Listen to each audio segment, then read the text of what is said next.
کل کی سبق میں صورت ختم ہو چکی تھی، آج نئی صورت ہے، پارہ بھی نیا شروع ہو رہا ہے۔ سورہ المجادلہ 28ویں پارے کی ابتدا ہو رہی ہے۔ نحمدہ ونصلی ونسلم علی رسولہ الکریم، اما بعد۔ سورۃ المجادلۃ مدنیہ۔ اعوذ باللہ من الشیطان الرجیم، بسم اللہ الرحمن الرحیم۔ قد سمع اللہ قول التی تجادلک فی زوجہا وتشتکی الی اللہ واللہ یسمع تحاورکما ان اللہ سمیع بصیر۔ الذین یظاہرون منکم من نسائہم ما ہن امہاتہم ان امہاتہم الا اللہ ولدنہم وانہم لیقولون منکرا من القول وزورا وان اللہ لعفو غفور۔ والذین یظاہرون من نسائہم ثم یعودون لما قالوا فتحریر رقبۃ من قبل ان یتماسا ذالکم توعظون بہ واللہ بما تعملون خبیر۔ فمن لم یجد فصیام شہرین متتابعین من قبل ان یتماسا فمن لم یستطع فاطعام 60 مسکینا ذالک لتؤمنوا باللہ ورسولہ وتلک حدود اللہ وللکافرین عذاب علیم۔ ان الذین یحادون اللہ ورسولہ کبتوا کما کبت الذین من قبلہم وقد انزلنا آیات بینات وللکافرین عذاب مہین۔ یوم یبعثہم اللہ جمیعا فینبئہم بما عملوا احصاہ اللہ ونسوہ واللہ علی کل شیء شہید۔ صدق اللہ العظیم۔ اللہم صلی علی سیدنا مولانا محمد وعلی آل سیدنا مولانا محمد وبارک وسلم ثم صلی علیہ۔ کل سورہ الحدید اپنے اختتام کو پہنچی، اس کے بعد نیا پارے کی ابتدا نئی سورت سے سورہ المجادلہ۔ مجادلہ یہ باب مفاعلہ کے وزن پر ہے۔ اس کا مطلب ہوتا ہے آپس میں بحث و تکرار کرنا، سوال و جواب کرنا۔ آپ نے مسئلہ پوچھا، میں نے مسئلہ بتلایا، آپ نے پھر اشکال کیا، پھر جواب دیا، پھر بات یوں آپس میں یہ جو تکرار اور مکالمہ ہوتا ہے نا، اس کو کہتے ہیں مجادلہ۔ جھگڑا ویسے لفظی معنی ہوتا ہے، جس کا ذکر اسی پہلی آیت کے اندر آ رہا ہے۔ یہ سورہ المجادلہ، اس سورت کا شان نزول یہ ہے، حضرت اوس بن صامت رضی اللہ تعالیٰ عنہ حضور نبی کریم صلی اللہ علیہ وسلم کے ایک صحابی ہیں۔ ان کی بیوی کا نام ہے خولہ بنت ثعلبہ۔ حضرت خولہ بڑی حسین و جمیل عورت تھیں، بڑی مالدار عورت تھیں۔ حضرت اوس کے ساتھ نکاح ہو گیا، اولاد پیدا ہو گئی، زندگی گزر گئی۔ حضرت اوس بوڑھے ہو چکے اور بچے ہو گئے، حضرت خولہ کی جوانی بھی ڈھل گئی کہ ایک دن حضرت اوس بن صامت اپنی بیوی سے زہار کر بیٹھے۔ زہار کیا ہے کہ اپنی بیوی کو اپنی کسی محرم خاتون کے کسی ایسے عضو کے ساتھ تشبیہ دے دینا جس عضو کی وجہ سے اس کو دیکھنا مرد کے لیے ناجائز ہوتا ہے، حرام ہوتا ہے۔ مثال کے طور پر انت علیہ کظہر امی، تو مجھ پر ایسے ہے جیسے میری ماں کی پیٹھ۔ انت علیہ، اسی طرح کا شرمگاہ کے ساتھ تشبیہ دے دینا، یا سینے کا صدر امی، سینے کے ساتھ تشبیہ دے دینا۔ محرم عورت کی کسی ایسے عضو کے ساتھ تشبیہ، ران کے ساتھ تشبیہ دے دیا، ماں کے ساتھ، بہن کے ساتھ، بیٹی کے ساتھ، دادی کے ساتھ، نانی کے ساتھ، یعنی جن کے ساتھ کبھی بھی اس کا نکاح نہیں ہو سکتا، اس کو کہتے ہیں زہار۔ تو زمانہ جاہلیت کے اندر جو بندہ زہار کر بیٹھتا تھا، اس کا حکم یہ تھا کہ اس کی بیوی اس کے لیے ہمیشہ ہمیشہ حرام ہو جاتی تھی۔ اب کبھی ان کے درمیان کوئی صورت نہیں تھی کہ واپس آپس میں جڑ سکیں۔ حضرت خولہ کو جب حضرت اوس نے یہ الفاظ کہے نا، انت علیہ کظہر امی، تو مجھ پر ایسے جیسے میری ماں کی پیٹھ، اور فوراً پریشان ہوئے کہ یہ کیا ہوا، یہ تو میرے اوپر حرام ہو گئی۔ حضرت خولہ دوڑتی دوڑتی آئیں۔ حضرت عائشہ فرماتی ہیں، میرے آپ صلی اللہ علیہ وسلم میرے حجرے میں تشریف فرما تھے اور میں آپ صلی اللہ علیہ وسلم کے سر مبارک کو دھو رہی تھی پانی کے ساتھ، بہقی کی روایت کے مطابق۔ آپ صلی اللہ علیہ وسلم کی حضرت خولہ آئیں، آپ صلی اللہ علیہ وسلم تشریف لے گیا، پوچھا، حضرت خولہ نے کہا کہ یوں میرے خامد نے یہ بات کہہ دی ہے، کوئی میرے لیے حکم؟ آپ نے فرمایا خولہ کوئی نیا حکم تو نازل نہیں ہوا، وہی حکم ہے جو تم اب اپنے خامد پر ہمیشہ ہمیشہ کے لیے آرام ہوگی۔ آپ نے مسئلہ بتلا دیا۔ حضرت خولہ کہنے لگی یا رسول اللہ، اب یہ تکرار ہو رہی، مجادلہ ہو رہا ہے۔ حضرت خولہ کہنے لگی یا رسول اللہ، انہوں نے طلاق کا لفظ تو نہیں کہا، پھر کیسے آرام ہو گئی؟ آپ نے فرمایا خولہ مسئلہ اسی طرح ہے۔ اس نے کہا کہ میرے چھوٹے چھوٹے بچے ہیں، میں نے جوانی لوٹا دی، اس پر میں نے مال لوٹا دیا، اب جب بوڑھا ہو گیا تو مجھے یہ الفاظ کہہ دیے یا رسول اللہ کو گنجائش نکالیے۔ آپ سمجھاتے تھے کہ خولہ دینی احکام میں اپنی جانب سے منا نہیں سکتا جب تک کہ اوپر سے حکم نہ آ جائے۔ اب حضرت خولہ کو مسئلہ سمجھ آیا کہ حضور گنجائش نہیں نکال سکتے، یہ گنجائش نکالنی ہے تو حضور پر دین نازل کرنے والے رب نے نکالنی ہے۔ فرمایا پھر حضرت عائشہ فرماتی ہیں حضرت خولہ اپنے رب کی جانب متوجہ ہوئیں اور کہنے لگی پھر میں اپنی شکایت اپنے رب سے کرتی ہوں کہ مولا تو میری اس مشکل کے اندر کوئی آسانی فرما، کوئی حل فرما، میرے تو بچے بکھر جائیں گے۔ یہ سارا منظر حضرت عائشہ فرماتی ہے میں دیکھ رہی ہوں، کچھ باتیں مجھے سمجھ آ رہی ہیں، کچھ نہیں آ رہی، یعنی کچھ باتیں مجھے سنائی دیں، یہ باتیں کہیں، اور کچھ مجھے بھی نہیں سنائی دیں، جتنے میں اللہ کے نبی پر وحی کے آثار ظاہر ہو گئے۔ میں نے حضرت خولہ کو کہا کہ خولہ صبر کیجئے، ابھی وحی کے آثار نازل ہو گئے ہیں۔ وحی اتری، اللہ نے سورہ المجادلہ کی آیات اتار دی۔ قد سمع اللہ، الفاظ کے اس آیت کا ترجمہ دیکھیے اور اس کے اندر لذت محسوس کیجئے۔ اللہ اپنے بندے کے کتنے قریب ہے اور اللہ اپنے بندے کی دعاؤں کو کیسے سنتا ہے، یہ ترجمہ دیکھیے پھر میں بات کرتا ہوں۔ اللہ فرماتے ہیں قد سمع اللہ، تحقیق پکی بات ہے، قسم کے معنی کے اندر ہے، تحقیق سن لیا، سمع اللہ، سمع اللہ لمن حمدہ، یہ اب نماز میں پڑھتے ہیں، سن لیا اللہ نے قول اللتی، بات اس عورت کی تجادلک فی زوجہا، جو آپ سے بحث کر رہی تھی، جو آپ سے جھگڑا کر رہی تھی، فی زوجہا، اپنے خاوند کے معاملے میں، وتشتکی الی اللہ، اور اللہ کی جانب اپنی شکایت کر رہی تھی، اللہ سے آہوزاری کر رہی تھی۔ اللہ نے اس عورت کی بات کو سن لیا ہے، واللہ یسمع تحاورکما، اور اللہ خوب سننے والا تھا تحاورکما، تم دونوں کے سوال و جواب کو۔ اے میرے محبوب پیغمبر، آپ اور اس عورت کے درمیان جو سوال و جواب ہو رہا تھا نا، اللہ اس کو خوب سن رہا تھا۔ کیوں نہ سنتا؟ ان اللہ سمیع بصیر، اس لیے کہ اللہ کی ذات تو ہے ہی سب کی باتوں کو ہر جگہ پر سننے والی، بصیر، ہر جگہ ہر ایک کی حال کو دیکھنے والی ذات اللہ کی ذات ہے۔ اللہ نے اس عورت کی بات کو سن کر اس کے لیے گنجائش نکال دی ہے۔ اسلام کی تاریخ میں زہار کا یہ پہلا واقعہ پیش آیا اور اللہ نے اپنی اس بندی کے لیے اس پچھلے سب کا قانون کو ختم کر کے اللہ نے حضرت خولہ کی اس بات کو سنا اور اللہ نے اس کے لیے احکام اتار دیے۔ حضرت عائشہ فرماتی ہیں کہ میں نہ سن سکی لیکن ساری زندگی میں اس بات پر حیران رہی کہ میرا رب کتنا رحیم ہے، کتنی سمیع ذات ہے وہ، کہ میں ایک ہی حجرے میں بیٹھی تھی، میں تو خولہ کی بات نہ سن سکی، اللہ نے خولہ کی ساری باتیں سن بھی لی اور اس کا حل بھی پیش کر دیا۔ یہ بندے کا جب اپنے رب کے ساتھ تعلق ہوتا ہے نا، حضرت یعقوب نے سیرت انبیاء دیکھیے، صرف اشارہ دیتا چلا جاؤں گا۔ حضرت یعقوب نے پکارا، اللہ نے 40 سال کے بعد بیٹا واپس کر دیا۔ حضرت عائشہ فرماتی ہے مجھ پر بہتان لگا، میں نے بھی کہا انما اشکو بسی وحزنی اللہ، مولا بہتان لگ چکے ہیں، پورے عرب، پورے مدینہ کی سرزمین میرے خلاف ہو چکی ہے، لیکن میں تیری رحمت سے نا امید نہیں ہوئی، اللہ نے وحی اتار کر میرا معاملہ حل فرما دیا۔ خولہ نے بھی جب اپنا شکایت اپنے رب کے سامنے رکھی، اللہ نے خولہ کی بات کو بھی سن کر اس کا معاملہ حل فرما دیا۔ مسئلہ ثابت ہو گیا، ہر ایک کی پکاروں کو سننے والا، ہر ایک جگہ پر موجود ذات وہ اللہ کی ذات ہے۔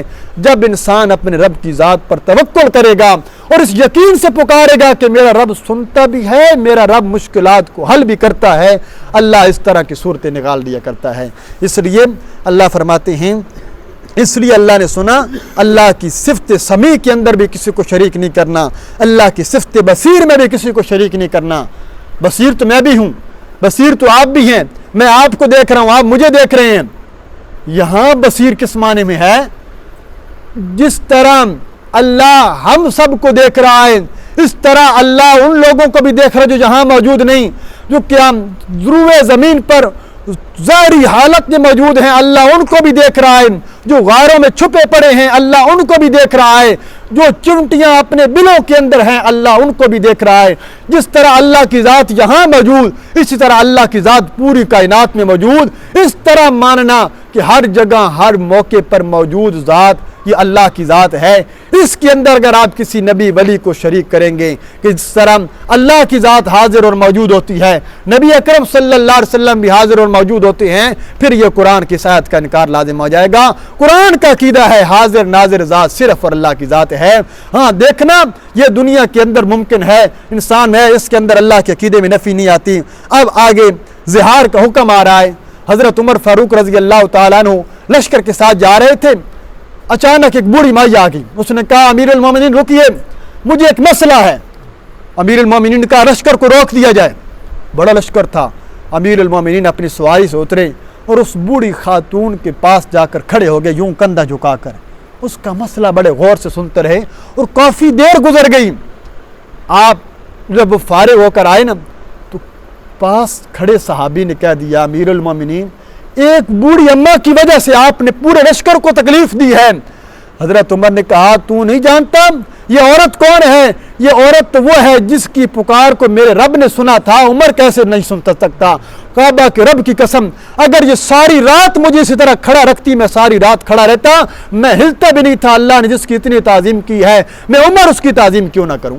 تو یہ تعلق تھا ان کا صحابیات کا، صحابہ کا اللہ کے ساتھ۔ اللہ نے ان کے لیے یہ حکم اتار دیا، اگر کوئی بندہ، یہ ضروری نہیں عربی کے اندر، اگر آج بھی کوئی بندہ اپنی زبان کے اندر، اردو کے اندر، پنجابی کے اندر کہہ دے تو میرے واسطے انجے جی میں میری ماں دی ترکل، میری ماں دا سینہ، اس واسطے فرمایا یہ جو حکم ہے نا عربی کے اندر انت علیہ کزار امی، ایسے الفاظ سے بیوی کے ساتھ ہم بستری ممانعت رک جائے گی، زہار ہو جائے گا، زہار کا کفارہ دینے پڑے گا جو اللہ اگلی آیات میں ذکر کر رہے ہیں۔ وہ کفارہ کیا ہے؟ فرمایا وہ کفارہ ذکر کرو اور کفارہ ادا کرنے کے بعد تم دوبارہ کر سکتے ہو۔ اب کفارے کے بعد واقعہ میں پھر ذکر کرتا ہوں، اس کے اندر بھی الگ معاملہ ہے۔ اب اللہ فرماتے ہیں الذین یظاہرون منکم، وہ لوگ جو زہار کر بیٹھیں، منکم تم میں سے، من نسائہم اپنی بیویوں سے، ما ہن امہاتہم وہ ان کی بیویاں ہیں، وہ ان کی مائیں نہیں بنتی، وہ ان کی حقیقی مائیں نہیں ہیں، ما ہن نہیں ہے امہاتہم ان زہار کرنے والوں کی وہ مائیں نہیں ہیں۔ اس نے کیا کہا تھا؟ تو میری ماں کی طرح ہے، تو ماں کی طرح کہنے سے وہ ماں بن نہیں گئی، ہاں زہار ہو گیا۔ ان امہاتہم تو پھر مائیں کون سی ہیں؟ ان امہاتہم بے شک تمہاری مائیں، الا اللہ سوائے ان کے اور کوئی نہیں ہیں، ولدنہم جنہوں نے تمہیں پیدا کیا ہے۔ تمہاری ماں وہ ہے جس نے تمہیں جنا ہے، تمہیں پیدا کیا، وہ تمہاری ماں ہے، اور یا وہ جس نے تمہیں دودھ پلایا وہ رضائی ماں ہوگی۔ وَإِنَّهُمْ اور یا اللہ یہ جو بندے نے قول کہہ دیا کہ یہ میری ماں کی طرح ہے، اس بات کا پھر کیا بنے گا؟ اللہ نے فرمایا وَإِنَّهُمْ لَيَقُولُونَ مُنْكَرًا مِنَ الْقَوْلِ اور بے شک وہ جو کہہ رہے ہیں نا منکرم من القول، ایک بری بات ہے، ایک منکر قول ہے، وزورن ایک جھوٹی بات ہے، جھوٹی بات کی وجہ سے بیوی ماں نہیں بن جاتی۔ وَإِنَّ اللَّهَ اور پھر یہ اللہ پاک جھوٹی بات کہہ بیٹھے ہیں، اس کا حل فرمایا ان اللہ لعفو غفور، نادم ہو گیا ہے، ان اللہ بے شک اللہ رب العزت لعفو معاف کرنے والے ہیں، غفور بخشش کرنے والے ہیں، اللہ اس کے پچھلے گناہوں کو معاف کر دیں گے، آنے والا کفارہ ادا کر دیں۔ کفارہ کیا ہے؟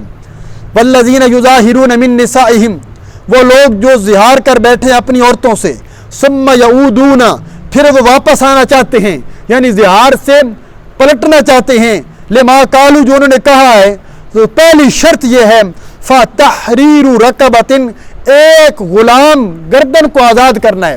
اصل میں گردن بول کر ایک پورا بندہ مراد لیا جاتا ہے، اور گردن سے مراد ہوتا ہے غلام، اس دور میں غلام ہوتے تھے، تو فرمایا غلام کو آزاد، کافر ہے مومن ہے کوئی بھی غلام اس کے ذمہ ہے، خرید کر آزاد کر دے۔ یہ شریعت اس طرح غلاموں کے حقوق بھی بیان کیا کرتی تھی. بات بات کہ فرمایا غلام آزاد کر دو، غلام آزاد کر دو. غلام ہوتے تھے لیکن آزاد کرنے کی ترغیب بڑی دی جاتی تھی اور ان کے حقوق بڑے متعین کی تھی. تو فتحریر رقبۃ، اگر تو غلام ہے غلام آزاد کر دے، من قبل ان یتماسا، پہلے اس سے کہ ان کو چھوئے. یہاں چھونے سے مراد جمع ہے، مطلقاً چھونا نہیں مراد، یعنی ہم بستری اس وقت تک نہیں کرنی جب تک غلام آزاد نہ کر دیں. اچھا، ذالکم توعظون بہ، یہ اس لیے اللہ نے کہا کہ غلام آزاد کرو تاکہ تمہیں اس کی ذریعے سے اللہ نصیحت کرنا چاہتے ہیں، اللہ تمہیں ایک سبق سکھانا چاہتے ہیں.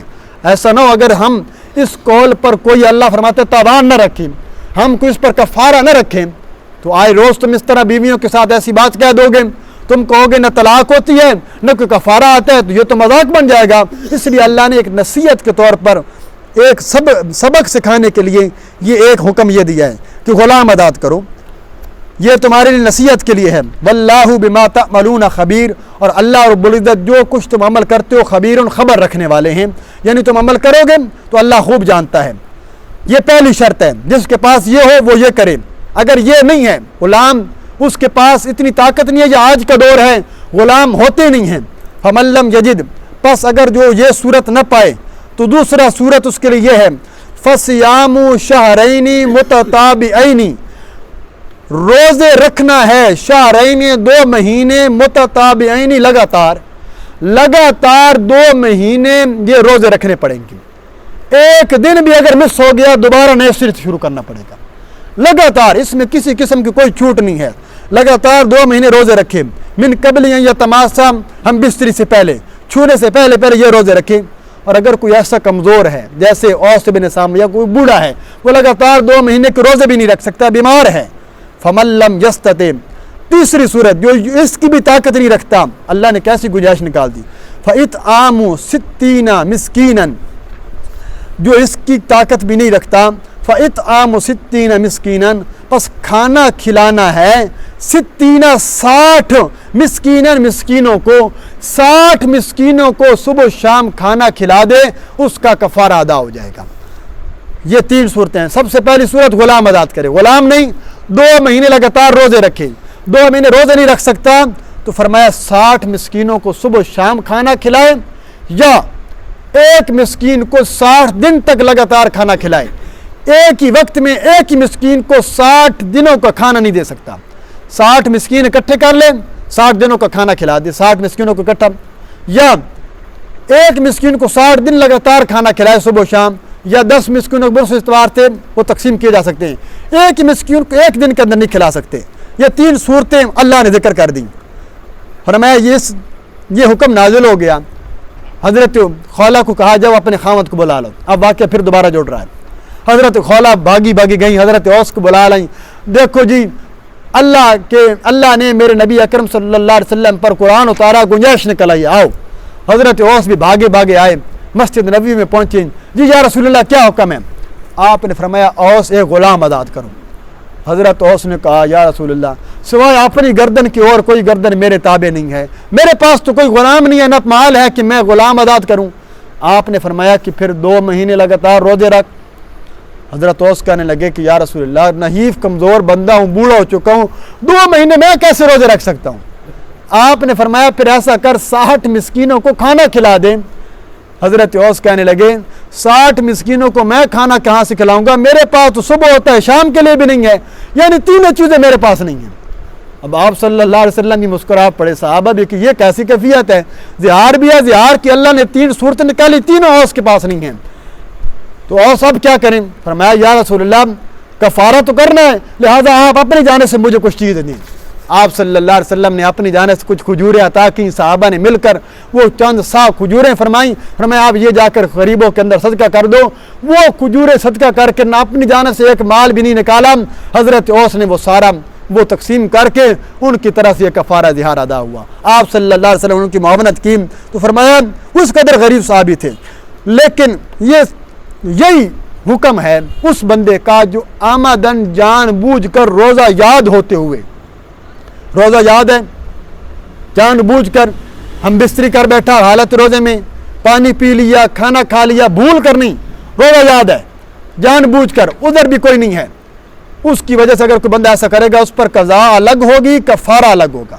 کفارے کے اندر یہ تین صورتیں ہیں، یا تو یہ کرے، آزاد غلام تو ہے نہیں، 60 دن لگاتار روزے رکھے گا، چاہے گرمیوں میں رکھ سکتا ہے گرمیوں میں، وگرنہ سردیوں میں رکھے سردیوں میں، نہ گرمیوں میں رکھنے کی طاقت ہے نہ سردیوں میں رکھنے کی طاقت ہے، پھر اس کے لیے حکم ہے کہ وہ 60 مسکینوں کو کھانا کھلائے گا۔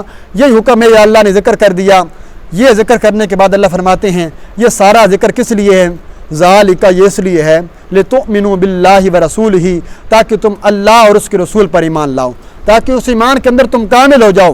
وتلک حدود اللہ، یہ اللہ کی حدیں ہیں، یعنی ان حدوں کو یہ ہلکا مت سمجھنا کہ یہ کوئی عام ہے، ہم کفارہ بھی نہیں دیں گے، زہار بھی کر لیں گے تو ہم چلتے رہیں گے۔ فرمایا ایسی بات نہیں ہے، کفارہ دینا پڑے گا، یہ اللہ کی حد ہے، اس کو توڑنا نہیں ہے، اور جو توڑے گا، جو منکر ہوگا اللہ کے احکاموں کا، وللکافرین، انکار کرنے والوں کے لیے عذاب علیم، دردناک عذاب ہوگا۔ آخر میں فرمایا ان الذین یحادون اللہ، اور بے شک وہ لوگ جو فرمایا اللہ کی ان حدوں کو انکار کرتے ہیں، اللہ اور اس کے رسول کی نافرمانی کرتے ہیں، کبیتوا کما کبت الذین من قبلہم، وہ اسی طرح ذلیل ہوں گے، اسی طرح رسوا ہوں گے، کما کبت الذین من قبلہم، جیسے ان سے پہلے اللہ کی نافرمانی کرنے والے، اللہ کے رسول کی نافرمانی کرنے والے ذلیل و رسوا ہو گئے۔ وقد انزلنا آیات بینات، اور اللہ نے تو بڑی واضح آیات نازل کر دی ہیں، تحقیق ہم نے نازل کر دی آیات بینات، بڑی کھول کر بڑی واضح آیات نازل کر دی۔ وللکافرین عذاب مہین، اس کے باوجود اگر کوئی انکار کرے گا تو کافروں کے لیے عذاب مہین، ذلت والا عذاب ہوگا۔ اس کے بعد اللہ فرماتے ہیں یوم یبعثہم اللہ جمیعا، جس دن یبعثہم اللہ، بعث سے ہے، بعث کہتے ہیں مرنے کے بعد دوبارہ زندہ ہونا، جس دن اللہ دوبارہ زندہ کرے گا، یبعثہم اللہ، دوبارہ زندہ کرے گا قیامت والے دن اللہ، جمیعا، سب کے سب لوگوں کو، فَيُنَبِّئُهُمْ بِمَا عَمِلُوا، پس خبر دے گا ان کو، ان تمام زندہ کیے ہوئے لوگوں کو، بما عملوا، جو دنیا میں عمل کرتے رہے۔ آپ دنیا میں جو عمل کرتے رہے، بالغ ہونے سے لے کر جب آپ شریعت کے مکلف بنے، مرتے دم تک جتنے عمل کیے، اللہ فرماتے ہیں ان کو ایک ایک عمل کی خبر دی جائے گی۔ یا اللہ، یہ ایک ایک عمل کی خبر کیسی ہوگی؟ بندہ تو بھول جاتا ہے۔ اللہ فرماتے ہیں احصاہ اللہ، اللہ نے اس عملوں کو محفوظ کر لیا تھا، ونسوہ، تم نے اس کو بھلا دیا تھا۔ تم تو بھلا بیٹھے تھے اور بھول چکے تھے کہ میں نے کوئی گناہ کیا بھی تھا۔ قیامت کے دن وہ سارے گناہ سامنے آئیں گے، اس لیے کہ اللہ کے ہاں وہ سارے کے سارے اعمال محفوظ ہیں۔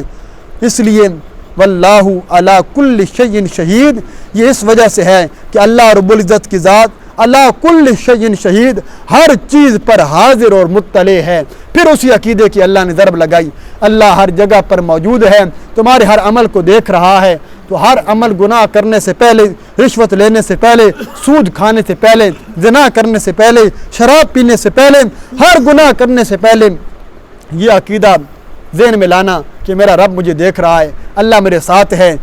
ایک بات تو یہ اس بات سے ثابت ہوئی کہ حاضر ناظر کا عقیدہ اللہ کا ثابت ہوا، وہ بات جو میں پہلے شروع میں کر چکا ہوں کہ اپنے رب کے ساتھ ایسا تعلق ضرور بنائیے کہ جب بھی آپ خالص سچی پکار اللہ کے سامنے کریں، اللہ کے سامنے آپ ہاتھ اٹھائیں تو اللہ آپ کی تمام مشکلات کو حل کر دے گا۔